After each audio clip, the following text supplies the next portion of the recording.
We then have the Falls Count Anywhere match, Shane McMahon versus The Miz. This is going to be a great battle.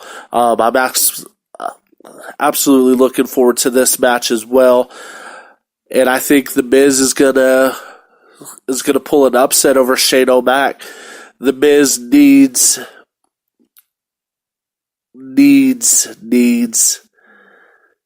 to get on a good winning streak. I've talked a lot of shit about The Miz over the years, but I will also be the first person to say he's that character that you love to hate. He is like probably one of the best heels the WWE's seen in a really long time. Chris Jericho-esque, however you want to say it, type heel. 1 minute he can make you love him, then the next second turn around and just absolutely hate him. And The Miz does that better than anybody I've seen in a long time. Like I said, reminds me a lot of Y2J Chris Jericho. So I think The Miz, like I said, will pull off the upset win over Shane McMahon. We then have Randy Orton versus AJ Styles.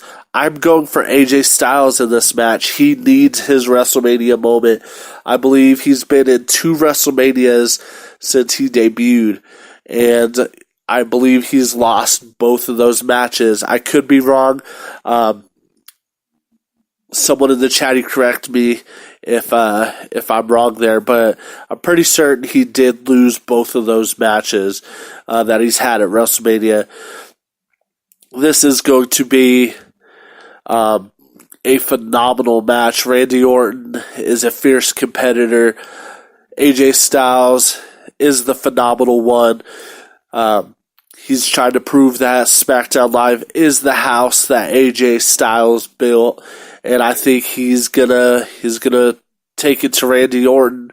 It's gonna be a very, very hard fought victory, but I think once the ref's hand comes down for that final 3, AJ Styles' hand is gonna be the one getting raised in victory. We then have Roman Reigns versus Drew McIntyre. Oh, I just threw up a little in my mouth. And I absolutely hope Drew McIntyre decimates Roman Reigns. Drew McIntyre needs this. I have a feeling that WWE's going to put over Roman because he's their favorite little pet. It's Vince McMahon's butt buddy there. But Drew McIntyre needs this win. He is taking out every member of the Shield. And I hope by taking out Roman Reigns at WrestleMania, it leads to him getting a title match against Seth Rollins, who, like I said, I think is going to walk out of WrestleMania. And hopefully will lead to a very, very good feud between Seth and Drew. We then have the WWE Women's Tag Team title Fatal 4-Way match. We have Bayley and Sasha Banks versus Nia Jax and Tamina versus Beth Phoenix and Natalya versus the Iconics. And as much as I want to say that Beth Phoenix and Natalya are going to walk out as champs, I would love to see that. Beth Phoenix is absolutely awesome. I think Natalya deserves more than she's got in the WWE. So I would definitely like to see both of them have some gold on their waist before Beth Phoenix retires again. And Natalya's getting up there in age, so the time's coming here pretty soon where she's going to have to retire as well. So hopefully she gets some gold around her waist before that time comes. But I'm going to put my chips on Bayley and Sasha Banks walking out of WrestleMania, still your women's tag team champs. We then have the WWE United States title on the line, Samoa Joe versus Rey Mysterio. If this match happens, like I said, Rey Mysterio did get injured Monday Night on Raw, so his status for WrestleMania at this point is uncertain. So I think if they do replace Rey Mysterio, or if he does compete in the match, I think Samoa Joe walks out as champ. Samoa Joe needs to stay on a roll. I don't think taking the title off of him right now is the best thing to do. So, like I said, I think Samoa Joe will walk out of WrestleMania still the United States champion. We then have the WWE Intercontinental title match. Bobby Lashley will take on the Demon Finn Balor. And I think Lio Rush is going to cost Bobby Lashley the title at WrestleMania. We've seen a lot of mixed emotions between them. 1 minute, Bobby Lashley's punking him out. But then we see Lio Rush help him win the title back. I think, though, that this is going to be the final, big insult, the big steamer on Lashley's chest, so to speak. I think Lio Rush helps Finn Balor win the Intercontinental title at WrestleMania. If Lio Rush doesn't get involved, I still think that Finn Balor is going to walk out as the Intercontinental champion. We then have the Cruiserweight title match. Buddy Murphy versus Tony Nese. I still don't watch a lot of 205 Live. I've seen a few of Buddy Murphy matches, of his matches. I can 100% honest, I don't even know who Tony Nese is. 205 Live, just when it first started, it was absolute garbage. I've heard it's gotten better. I just haven't brought myself to give it another shot. It's kind of like WWE's Impact.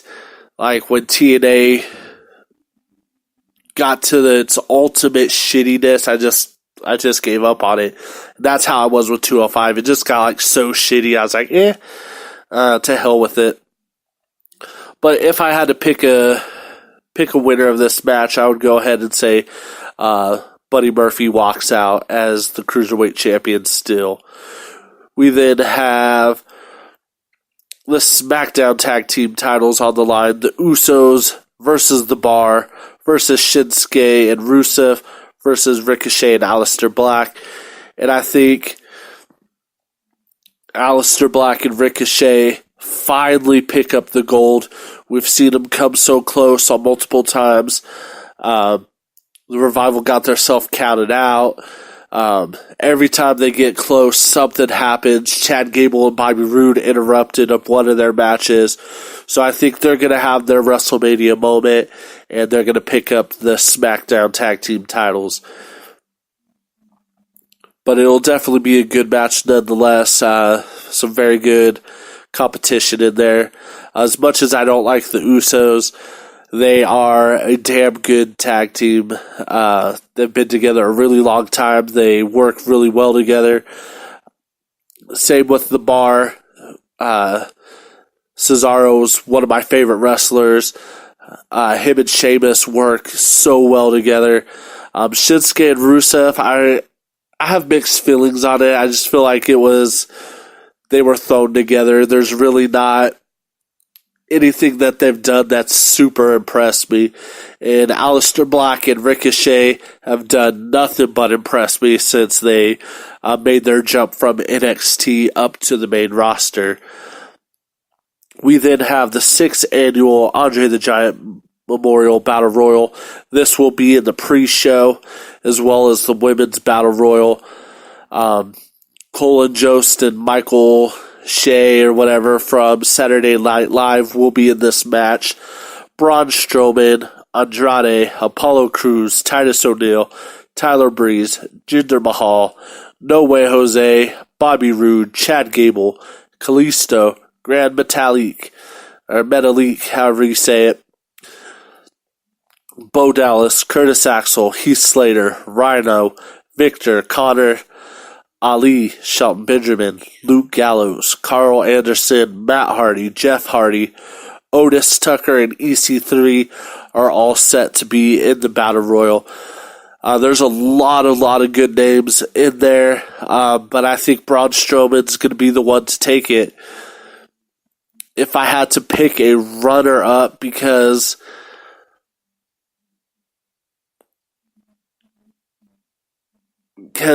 you know, they like eliminating the big men. We see them team up like in the Royal Rumble. Sorry, again, I'm all getting choked up on my words here. The numbers game can catch up with the big men. We did see Big Show win it a couple years ago. He's a big guy. And they need to give Braun Strowman something. They have put him in the pre-show. That's a slap to the face of everybody as it is. I think he needs to stay on a winning streak, and I hope Braun Strowman wins it. If I had to pick a runner-up, I believe it would be one of the Hardys. And we have the Women's Battle Royal, which is, like I said, will also be on the pre-show. And that's going to be Asuka, Carmella, Naomi, Lana, Mandy Rose, Sonya Deville, Nikki Cross, Dana Brooke, Ruby Riott, Liv Morgan, Sarah Logan, Mickie James, and Zelina Vega. My pick to win this is Dana Brooke.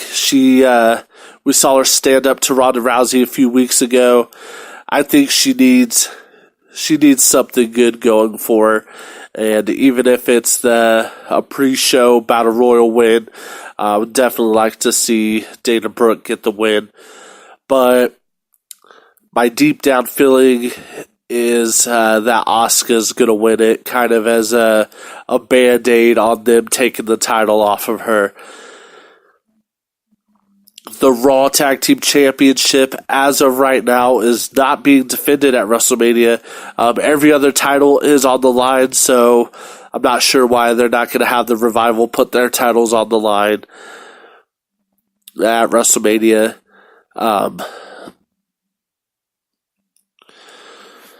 But in closing here, I got one more piece of news, and that is the legendary Jim Ross has signed a contract, a multi-year contract with All Elite Wrestling for the most lucrative deal in commentary history. And I'm happy, man. Jim Ross is probably one of the best commentators of all time, hands down. I will fight anybody who tries to tell me different. Jim Ross is, like I said, my favorite commentator of all time, and I feel that he is the best of all time. And All Elite Wrestling announced a groundbreaking 3-year deal with Jim Ross, and it's considered to be the greatest pro wrestling lucrative deal of all time. Ross's first in-ring appearance for AEW will be at the Double or Nothing pay-per-view. This is a highly anticipated event going on Saturday, May 25th at the MGM Grand Garden Arena in Las Vegas. This show sold out, I want to say, in less than... I can't remember what the exact time it was, but I know it was like less than 10 minutes. AEW is shaping up to be a damn good company. I know they've come out and said they're not trying to be in competition with WWE. They're just trying to be themselves. But I believe that they are absolutely going to take it to WWE. And they need that competition. Me and Nick have talked about it several times in the past on the show. He believed that New Japan was, in quotes, breathing down the neck of the WWE. But I don't think New Japan is going to be that company because me and Nick also argued this many times.